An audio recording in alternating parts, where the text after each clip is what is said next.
Kui sa oled ära teinud, siis sa saad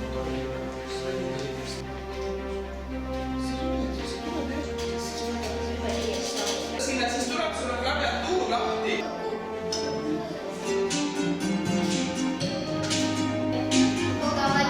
Esimene küsimus, kes on pildis?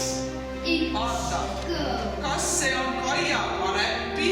Mina mõtlesin korraga. Mina mõtlesin ka.